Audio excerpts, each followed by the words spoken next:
Hello friends, आपका जो exam है वो आने वाला है और इसलिए मैंने वोकेबुलरी में लगभग 500 के आसपास सिनोनिम्स दे रहा हूँ मैं यहाँ। और इन सिनोनिम्स में अधिक ज़्यादा एफर्ट्स नहीं लगाने। आपको ये नहीं कि आपको हर एक वर्ड की मीनिंग आपको सीखनी हो, ऐसा कोई ज़रूरी नहीं है।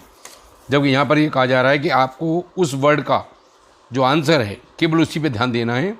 और जो सिनोनिम्स का जो सेट नंबर 1 है, आज मैं आपको सिनोनिम्स के कम से कम 200 के आसपास आज करा दूंगा और 200 2 दिन में और करा दूंगा। थोड़ा स्पीडली करना होगा आपको। बस उस वर्ड की मैं हिंदी बताऊंगा और इसका जो सॉल्यूशन है या उसका आंसर है वो दे देंगे। अगर ये 500 जो वर्ड्स हैं अगर आपने कर लिए तो एग्ज़ाम के लिए बहुत ज़्यादा बेनिफिशियल रहेंगे, फ़ायदेमंद रहेंगे। तो चलिए स्टार्ट करते हैं बिना किसी फॉर्मेलिटी के। चलिए क्वेश्चन नंबर 1 है कमेमोरेट। कमेमोरेट का जो मतलब होता है वो होता है याद करना। याद करना यानी रिमेंबर, तो सीधा है इसका आंसर है वो ई होगा। कनोजियर, कनोजियर माने होता है पारखी, यानी किसी चीज़ का बहुत ज़्यादा जानकार हो, यानी किसी कला का प्रेमी हो, तो इसलिए आंसर होगा बी यानी लवर ऑफ आर्ट। अगला है थर्ड लेथल। लेथल माने होता है घातक। लेथल या फीटल जिसका मतलब होता है घातक, जो बहुत ज़्यादा भयानक हो या घातक हो उसको हम डेडली भी कहते हैं। तो इसका आंसर है वो सिनोनिम्स डेडली यानी बी होगा। अगला है वर्ड नेबुलस। नेबुलस वर्ड, नेबुलस माने होता है धुंधला, यानी जो स्पष्ट ना हो। और स्पष्ट नहीं होगा यानी धुंधला होगा तो उसको हम कह सकते हैं वैग्यू, वेग भी कह देते बहुत से लोग, वेग। तो नेबुलस का आंसर है वो सी यानी वेग होगा। नंबर 5 है इलिसिट। इलिसिट माने होता है स्पष्ट करना, क्लियर करना किसी चीज़ को, और इसलिए इसका आंसर है वो डाइवल्ज होगा यानी डी। प्रोलिफिक। प्रोलिफिक का मतलब होता है उपजाऊ, और उपजाऊ यानी इसका सिनोनिम्स है वो फर्टाइल होगा। बैरन इसका अपोजिट हो जाएगा। अगला है एग्जॉर्बिटेंट। एग्जॉर्बिटेंट का मतलब होता है बहुत ज़्यादा बड़ा या विशाल या अधिक, तो इसका आंसर एक्सेसिव। एग्जॉर्बिटेंट यानी बहुत ज़्यादा बड़ा, एक्सेसिव कहलाएगा इसका आंसर। चलिए अगले क्वेश्चन पे चलते हैं हम। Number 8 diligent. डिलीजेंट माने होता है मेहनती, और इसलिए इसका आंसर इंडस्ट्रियस सी यानी आंसर होगा। एडमोनिश। एडमोनिश माने होता है किसी को फटकार लगाना, डांटना, रिप्राइव करना। रिप्राइव की सेकंड फॉर्म रिप्रूव भी हो जाती है, तो answer A is the correct answer. अब आ जाए बाउंटी। बाउंटी माने होता है किसी की हेल्प करना या किसी को मदद देना या किसी को डोनेशन देना या किसी को गिफ्ट देना। तो हालांकि इसमें डोनेशन और गिफ्ट दो ऑप्शन हैं, पर इन दोनों में भी अगर देखा जाए तो मदद को हम गिफ्ट के रूप में ज़्यादा देखते हैं। डोनेशन एक प्रकार से किसी हित के लिए दिया जाता है, किसी नाम के लिए दिया जाए, तो इसलिए बाउंटी का जो आंसर है सिनोनिम्स वो गिफ्ट होगा। चलिए अगला है आपका कॉवेनेंट। कॉवेनेंट का मतलब होता है किसी के प्रति एग्रीमेंट होना, सहमति होना, इसलिए इसका आंसर है वो ए होगा। अगला है आपका रिट। आपने देखा होगा न्यायालय में रिट वगैरह दी जाती है, जिसको हम कहते हैं न्यायालयिक आदेश। और न्यायिक आदेश यानी वैसे तो आपको सीधा नज़र आ रहा है जुडिशियल प्रोसीजर, इसलिए इसका आंसर है वो डी होगा।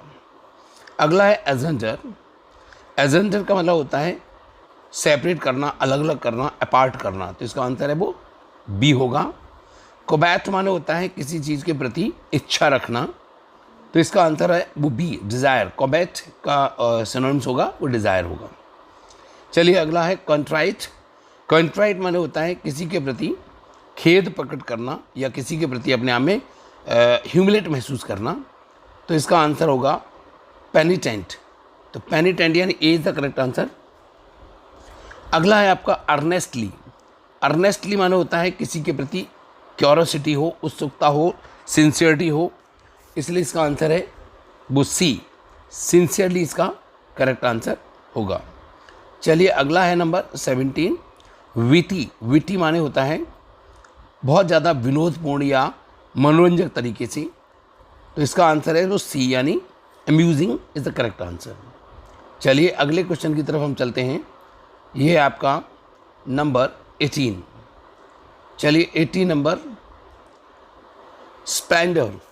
स्प्लेंडर माने होता है शानदार, गाड़ी भी आती है, आपने देखा होगा, और इसलिए इसका आंसर है वो ग्रैंडियर होगा, यानी D is the correct answer. Marble, marbles कहते हैं, मार्बल, मार्बल माने होता है आश्चर्यजनक, और इसलिए इसका सिनोनिम्स होगा वो वंडर होगा, B is the correct answer. अगला है आपका हुमेज। हुमेज माने श्रद्धांजलि या सम्मान, किसी को ज़्यादा रेवरेंस या सम्मान दिया जाए। So the answer will be B, यानी रेस्पेक्ट या रेवरेंस। चारों मीनिंग आप जानने की कोशिश ना करें और जाने भी नहीं। बहुत से टीचर आपको चारों मीनिंग बताते हैं और आपका यूट्यूब पर देखा होगा बहुत सारा टाइम कंज्यूम करते हैं, और पूरे 1-1.5 घंटे में उनको सिर्फ उसके टाइमिंग के हिसाब से पैसे बनाने होते हैं।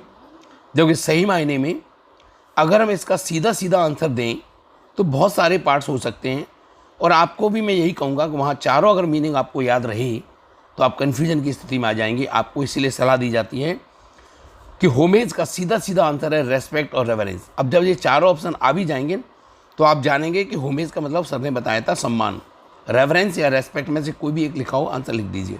अब इसमें तो दोनों लिखे हुए थे। चलिए अगला वर्ड है आर्बिटर। आर्बिटर का मतलब होता है मध्यस्थता करने वाला, यानी मीडिएटर, विचपति। So answer will be A. Number 22 resume. अक्सर आपने देखा होगा जैसे कोई सीरियल वगैरह है वो, या कोई जब हम देख रहे हो और बीच में आपने उसे रोक दिया और फिर दोबारा से उसको वापस लाते हैं तो पुनः शुरू करते हैं, यानी हम उसको रिज्यूम करते हैं। और रिज्यूम का मतलब होता है न्यू एडवेंचर, तो ये हो जाएगा नया है बिल्कुल। और समरी कर रहे हैं, सारांश, तो हम किसी चीज़ को दोबारा से शुरू करते हैं तो हम इसमें समरी आंसर को सही मान सकते हैं। वैसे रिज्यूम का मतलब होता है टू रीस्टार्ट। अगर रीस्टार्ट ऑप्शन नहीं दिया हो तो इसमें सी आंसर यानी समरी लगा दीजिए। चलिए अगला क्वेश्चन है मेडियोकर। मेडियोकर का मतलब होता है औसतन, यानी ज़्यादा अच्छा भी नहीं हो और ज़्यादा बुरा भी नहीं हो, सामान्य कह सकते हैं, यानी एवरेज हो। तो आंसर विल बी ए।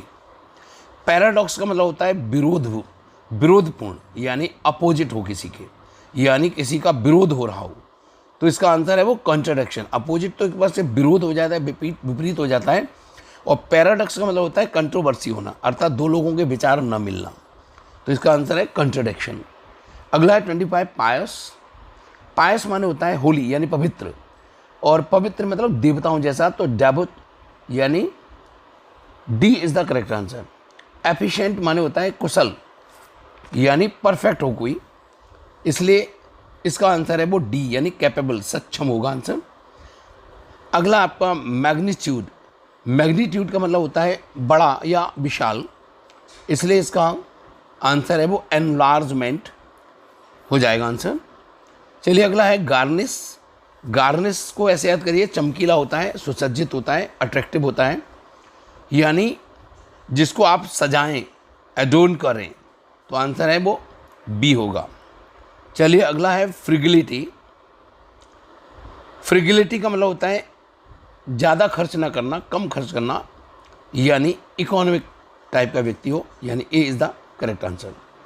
अगला है फोरे।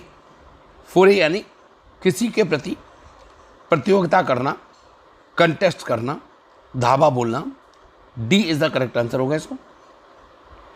अगले देखिए गैरुलिटी। गैरुलिटी वर्ड है वो गैरुलस से बना है। गैरुलस का मतलब होता है बहुत ज़्यादा बातूनी, यानी बहुत ज़्यादा लोकासियस हो। तो लोकासियस भी इसका आंसर हो सकता था, लेकिन इसका आंसर है वो लोकासियसनेस, क्योंकि वो नाउन है टी बाई, तो लोकासियसनेस यानी A is the correct answer है। अगला आपका फ्यूरर। फ्यूरर माने होता है जोश से भरा हुआ है, उत्साह से भरा हुआ है, एक्साइटमेंट से भरा हुआ, तो सी इज़ द करेक्ट आंसर। एंग्सियस माने होता है चिंतित होना या उत्सुक होना, और उत्सुक इंग्लिश होती है एगर, तो इसका आंसर है वो ए होगा। चलिए 33 के बाद दो और दिए हुए इसमें, जिसका है 34 में एक्सेस माने होता है किसी की वहाँ पर एक्सेसमेंट हो, एंट्री हो, पहुँच हो, तो B is the correct answer. अगला है आपका एश्योरेंस माने भरोसा दिलाना। इंश्योरेंस, इंश्योर, एश्योर, तो एंश्योर वर्ड भी होता है भरोसा देना, यानी किसी चीज़ को गारंटी देना। तो guarantee is the correct answer B. चलिए, आपने ये सेट नंबर 1 देखा। अब हम सेट नंबर 2 की तरफ चलते हैं। मैंने आपको बताया कि कम से कम 200 आज मैं इसको कराने वाला हूँ। चलिए, अगला है आपका डिस्क्लोज। डिस्क्लोज माने होता है किसी को उजागर करना या दिखा देना, दर्शाना। तो इसका आंसर है वो reveal is the correct answer, यानी C is the correct answer. अगला है आपका वेंडर। सब जानते हो वेंडर माने होता है विक्रेता। अक्सर बोलते भी रहते हैं ये स्टार वेंडर है या कोई वेंडर गली गली में घूम के बेचने वाला। तो answer will be C, seller. अगला है आपका पर्टर्ब। पर्टर्ब का मतलब होता है किसी चीज़ को आंदोलित करना, और आंदोलित का मतलब होता है किसी को बहुत ज़्यादा एजिटेट कर देना, एजिटेशन या आंदोलन। B is the correct answer. Radical का मतलब होता है फंडामेंटल, मूलभूत। रेडिकल चेंज कहते थे, मूलभूत। तो fundamental is the correct answer, C. 45 का मतलब होता है किसी को और ज़्यादा मजबूती प्रदान करना, स्ट्रेंथन करना। तो स्ट्रेंथन यानी D is the correct answer. अगला नोमेनक्लेचर। नोमेनक्लेचर का मतलब होता है उपनाम। ये वन वर्ड में भी आ जाता है, यानी किसी को टर्मिनोलॉजी कर देना, किसी को दूसरी टर्म्स में बता देना। तो terminology is the correct answer, यानी बी होगा। अगला है एंटिसमेंट होता है प्रलोभन, लालच देना किसी को, एल्यूर करना। तो इसका आंसर है वो ए होगा। चलिए अगला चलते हैं 43। एंटिशिंग, एंटाइसमेंट से बनता है प्रलोभन देना। इसके बाद आ जाइए कंडोन। कंडोन का मतलब होता है किसी को माफ़ कर देना, क्षमा कर देना। तो forgive is the correct answer. Number 44 में आइए वेमेंस। वेमेंस को अक्सर वर्ड में मिलेगा वेमेंटली, जोरदार, जुनून के साथ, यानी passion is the correct answer. अगला वर्ड है वैलिडेट। वैलिडेट माने होता है वैलिड। वैलिड यानी प्रमाणिक, और कोई चीज़ कन्फर्म है, प्रमाणिक है। तो D is the correct answer. Advent. Advent माने होता है किसी चीज़ का उदय होना। एडवेंट अक्सर वर्ड देखते रहते हैं, सभ्यता का उदय हुआ, एडवेंट ऑफ सिविलाइजेशन, यानी किसी चीज़ का आगमन हुआ। तो B is the correct answer. अगला है आपका इम्प्रॉम्प्टू। इम्प्रॉम्प्टू को ऐसे करें, प्रॉम्प्ट माने होता है तुरंत होना, तत्काल, और तत्काल मतलब रेडीमेड, यानी तुरंत हो जाना, यानी offhand. Answer will be C. Rebel. Rebel माने होता है उग्र हो, जैसे उग्र भीड़ को हम मॉब कहते हैं। तो mob is the correct answer. अगला वर्ड है ट्रूप। ट्रूप माने होता है समूह। जो नाचने वाले होते हैं उनके समूह को भी हम ट्रूप कहते हैं। तो इसका आंसर है वो group, C is the correct answer. अगला है मेहम। मेहम माने होता है विनाश, विनाश लीला, हैबॉक। तो हैबॉक इज द करेक्ट आंसर। सीधे सीधे वर्ड की तरफ चलिए ताकि आपको याद रहे। अगला है आपका टेपिड। टेपिड का मतलब होता है थोड़ा सा गुनगुना, यानी वार्म। तो आंसर विल बी डी। अगला है रिडंडेंट। रिडंडेंट का मतलब होता है आवश्यक, यानी कोई चीज़ नितांत अनावश्यक है, आवश्यक नहीं है, सुपरफ्लुअस है। तो आंसर विल बी सी। चलिए अगले क्वेश्चन नंबर 53 पे चलते हैं हम, और 53 में है आपका वेजिटेट। वेजिटेट का मतलब होता है निष्क्रिय पड़ा रहना, live in a monotonous way, यानी C is the correct answer, vegetate. जैसे वेजिटेबल देखे हैं आपने, वैसे ही पड़ रहती है, उसके अंदर जान नहीं होती। तो इसलिए वेजिटेट यानी live in a monotonous way. Number 54 देखेंगे एक्रीशन। तो एक्रीशन का मतलब होता है किसी चीज़ में बढ़ोतरी होना। तो आंसर विल बी बी। अगला आपका विंसम। विंसम माने होता है हृदय को आकर्षित करने वाला, मनोहारी, यानी फैसिनेटिंग। तो D is the correct answer, Winsome. अगला है आपका एब्स्टर्स। एब्स्ट्रूस। एब्स्ट्रूस का मतलब होता है कोई चीज़ हिडन हो, छुपा हुआ हो। तो आंसर हो जाएगा बी। चलिए अगले क्वेश्चन में चलते हैं मेलेडी। मेलेडी का मतलब होता है रोग से भरा हुआ, यानी इलनेस, बीमार, B is the correct answer. Charges माने होता है किसी चीज़ में अतिरिक्त प्रभार लगा दिया जाता है या किसी चीज़ को फीस लगा दी जाती है, तो चार्जेस, आप लोग पूछते हैं इसका चार्ज क्या है, फीस, तो ये आंसर होगा। फैंसीफुल, फैंसी माने होता है कल्पना, तो फैंसीफुल कल्पना से भरा हुआ, यानी इसका आंसर हो जाएगा इमेजिनेटिव, सी। श्रूड माने होता है मक्कार या धूर्त, इसलिए इसका आंसर है वो कनिंग, बी होगा।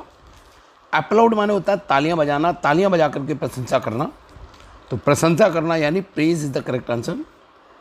अगला वर्ड है आपका 62, जिसका मतलब है इमेंसिपेट, और इमेंसिपेट का मतलब होता है मुक्त करना यानी रिलीज, तो इसका आंसर है वो बी होगा। अगला वर्ड है मेलाइन।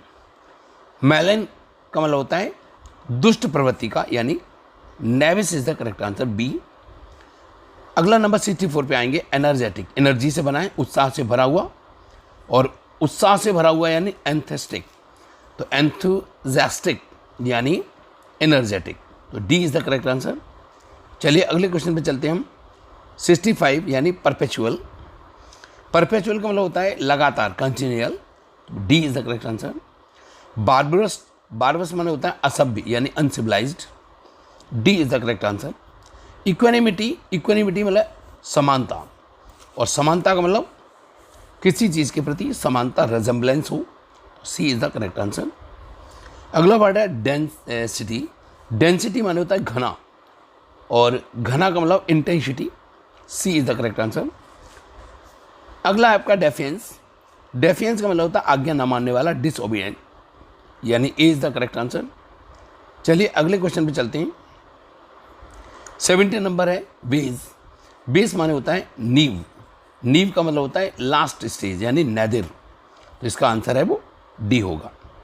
अब आपने देखा ये 70 हो गए, अब हम सेट नंबर 3 पे चलते हैं। सेट नंबर 3 में देखिए जरा, पहला वर्ड है पैची।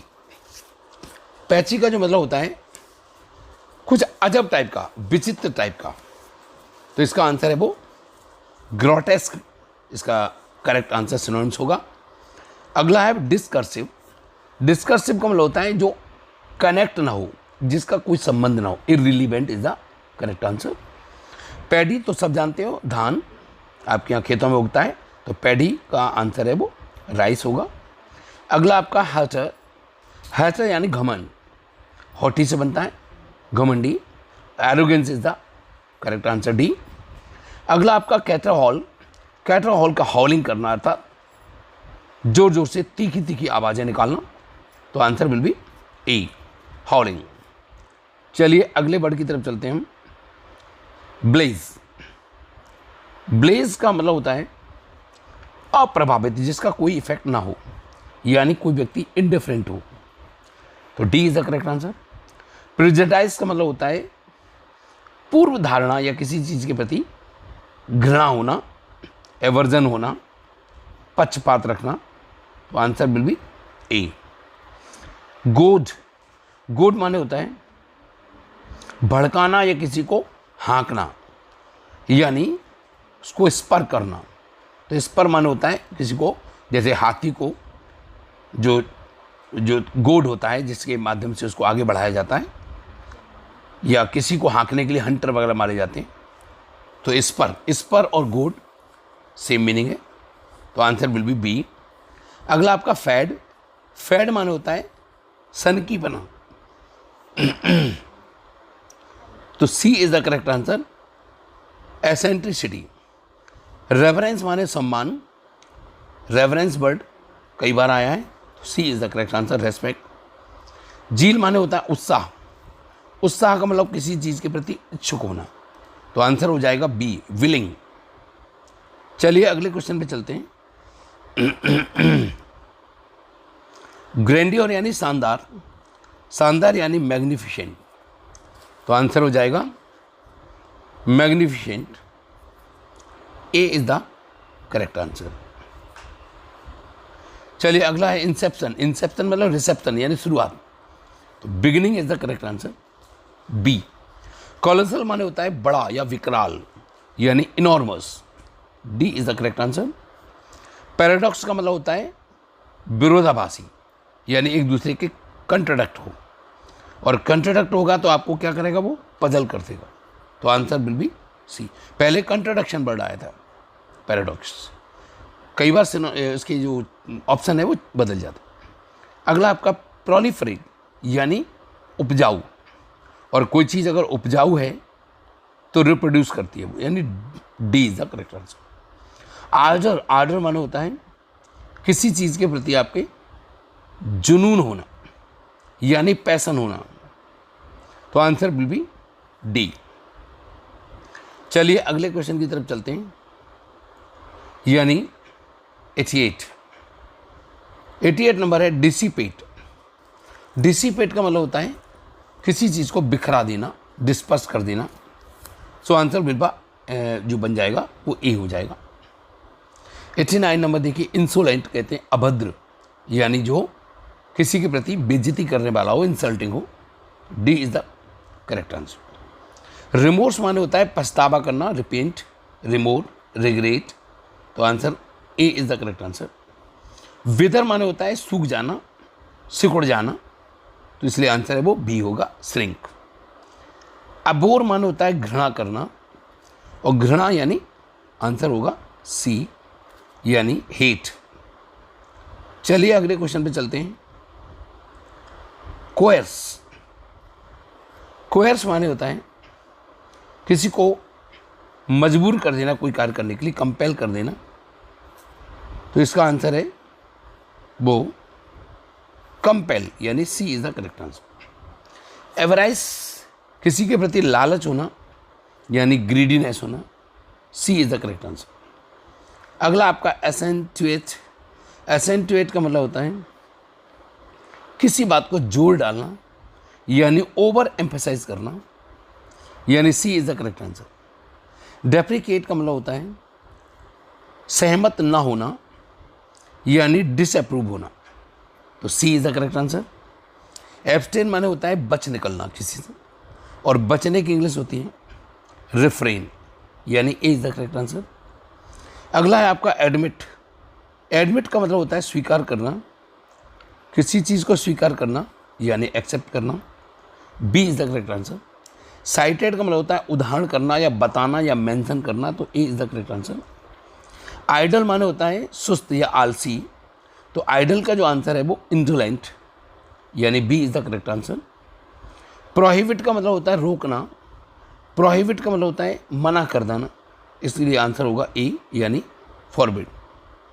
अगला ब्लेसिंग माने आशीर्वाद देना, और शाप देना कर्स होता है, बून होता है आशीर्वाद देना।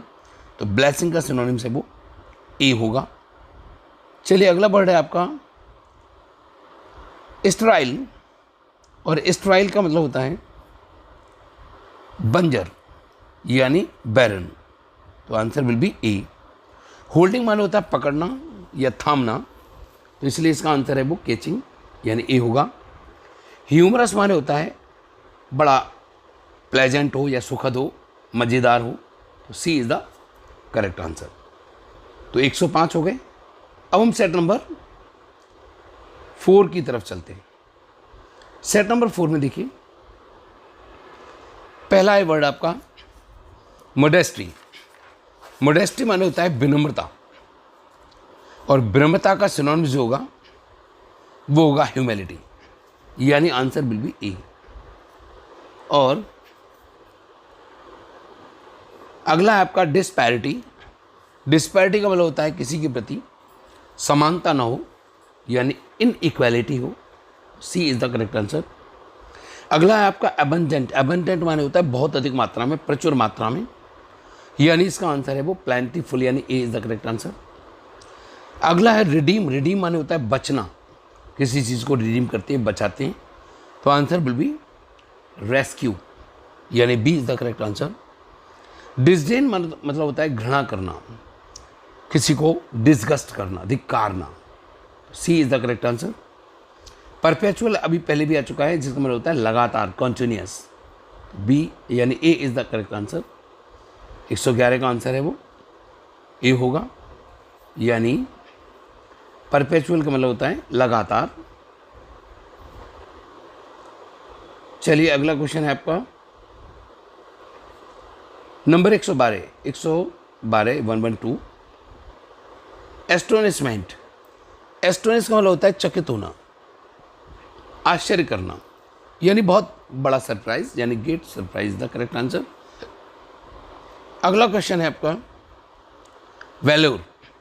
वैल्योर माने होता है बहादुरी, और बहादुरी का मतलब ब्रेवरी, तो answer will be A. Allude, allude माने होता है किसी को संकेत देना, यानी किसी को इनडायरेक्ट तरीके से रेफर करना, तो answer will be B. Synopsis माने होता है किसी का सारांश या समरी, तो B is the correct answer. Ominous का मतलब होता है, ओमिनस धमकी से भरा हुआ, थ्रेटनिंग हो, D is the correct answer. Understanding का मतलब होता है समझदारी या किसी चीज़ के बारे में अच्छी ग्रेस्पिंग हो, D is the correct answer.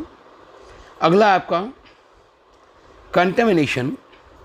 Contamination का मतलब होता है प्रदूषण यानी पॉल्यूशन, तो आंसर विल बी ए। चलिए 119 की तरफ चलते हैं, और अगला वर्ड है आपका वेमेंटली। वेमेंटली यानी जोरदार ढंग से। जोरदार का मतलब हो गया किसी से फोर्सफुली कोई बात कहना। रेडिकल अभी आया था, फंडामेंटल मूल रूप से, सी इज द करेक्ट आंसर। लाइसेंसियस का मतलब है लालसापूर्ण यानी लालच से भरा हुआ, so is the answer lustful, lustful will be the answer. Apprehension का मतलब होता है किसी चीज़ के प्रति डर दिखाना, भय दिखाना, तो आंसर होगा ए। चलिए अगले क्वेश्चन की तरफ चलते हैं हम। ये है आपका होमेज। होमेज यानी किसी के प्रति सम्मान या ट्रिब्यूट या श्रद्धांजलि, ये पहले भी आ चुका था रेफरेंस या रेफरेंस के रूप में, ए इज द करेक्ट आंसर। अगला है आपका रिपल्सिव। रिपल्सिव का मतलब होता है आकर्षक ना हो, जो देखने में अच्छा ना लगे, यानी डिसगस्टिंग। रिपल्सिव आकर्षक ना हो। अबंडन, अबंडन का मतलब होता है किसी चीज को त्याग देना। अबंडन माने त्यागना, आंसर विल बी फॉरसेक। अगला है आपका शॉर्टेज। शॉर्टेज माने होता है कमी होना। कमी का मतलब होता है paucity, B is the correct answer. Abject माने होता है उत्साह से भरा हुआ, यानी exalted, A is the correct answer. Envy माने होता है ईर्ष्या। ईर्ष्या यानी jealousy, A is the correct answer. हालांकि एनवी और जेलसी में डिफरेंस है। एनवी जो होती है वो अच्छी ईर्ष्या होती है, जैसे किसी को देख करके आप के अंदर भी जिज्ञासा हो कुछ अच्छा करने की, और जो जेलसी होती है वो थोड़ा नेगेटिव जाती है, जो लोगों के अंदर एक दूसरे को नीचा दिखाने की होती है, वो जेलसी होती है। चलिए अगले 129 फेमस। फेमस यानी सब जानते हैं प्रसिद्ध, यानी renowned is the correct answer. Abhor माने होता है घृणा। घृणा यानी किसी के प्रति हेट होना, answer will be C. Nymph माने होता है परी, fairy, B is the correct answer. Pamper माने होता है किसी चीज में इन्वॉल्व होना, इंडल्ज होना, तो आंसर विल बी सी। अगला है अस्टर। स्टर यानी नैतिक, यानी moral, A is the correct answer. Impromptu अभी थोड़ी देर पहले भी आया था, बिना तैयारी के तत्काल, रेडीमेड, विदाउट प्रेपरेशन, यानी C is the correct answer. Duplicity का मतलब होता है जिसके दो मीनिंग हो, यानी B is the correct answer, double meaning. चलिए अगला चलते हैं 136। 136 यानी कंज्यूमेशन, यानी पूरा, संपूर्ण, यानी कंप्लीट, पूरा। Completion is the correct answer, A होगा। अगला आपका प्रोग्रेसिव, यानी किसी चीज को आगे बढ़ना, मूविंग फॉरवर्ड, यानी C is the correct answer. अगला है इनटेम्परेट, यानी अनुचित, उचित नहीं हो, इमॉडरेट हो, डी आंसर होगा। ट्राइट माने होता है घिसा हुआ, घिसा पेटा, यानी hackneyed, B is the correct answer. अगला है डेलेक्टेबल, जिसको हम कहते हैं स्वादिष्ट यानी delicious, B, D is the correct answer. चलिए अगली एक्सरसाइज पे चलते हैं हम, एक्सरसाइज नंबर 5, जिसके अंदर 141 से स्टार्ट करेंगे हम। पहला क्वेश्चन है अल्ट्रिस्टिक, यानी किसी के प्रति परोपकार करने वाला हो। अल्ट्रिस्टिक यानी परोपकार करने वाला, तो आंसर इसका हो जाएगा ह्यूमैनिटेरियन, यानी C is the correct answer. Abbreviate का मतलब होता है संक्षिप्त, एब्रीविएशंस होते हैं कंडेंस करने वाले, ए इज द करेक्ट आंसर। बिनोबलेंस माने होता है किसी के प्रति कृपा दृष्टि करना, यानी किसी के प्रति उदारता दिखाना, generosity is the correct answer, यानी आंसर होगा इसका सी। अगला है आपका पार्सिमोनियस। पार्सिमोनियस का मतलब होता है ज़्यादा खर्च न करने वाला, यानी कम खर्च करने वाला, फ्रूगल, मितव्ययी। हैगमनी, हैगमनी का मतलब होता है दबाना, किसी को डोमिनेट करना, D is the correct answer. तो इसका आंसर है वो डोमिनेशन, डी आंसर होगा। चलिए आगे चलते हैं नंबर 146 पर, ऑब्ट्यूस। ऑब्ट्यूस यानी चिड़चिड़ा, इरिटेबल टेम्पर, यानी blunt, B is the correct answer. Sulky यानी उदास, जिसका सिनोनिम्स स्लैन। रेवनस यानी लालची, रेवनस यानी ग्रीडी, तो आंसर होगा ए। इनफ्रक्चुअस यानी जिसका कोई फल ना मिले, फ्रूटलेस, तो आंसर हो जाएगा बी। अगला है आपका रिड्रेस, 150 नंबर, रिड्रेस। रिड्रेस माने होता है किसी चीज़ को ठीक करना, यानी सही उचित ठहराना, रेक्टिफाई। डिमाइस का मतलब होता है डेथ, मृत्यु, यानी is the correct answer.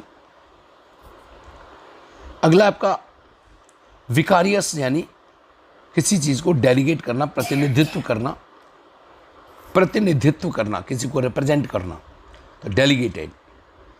Immaculate का मतलब होता है प्योर, शुद्ध, होली, यानी ए इज द करेक्ट आंसर।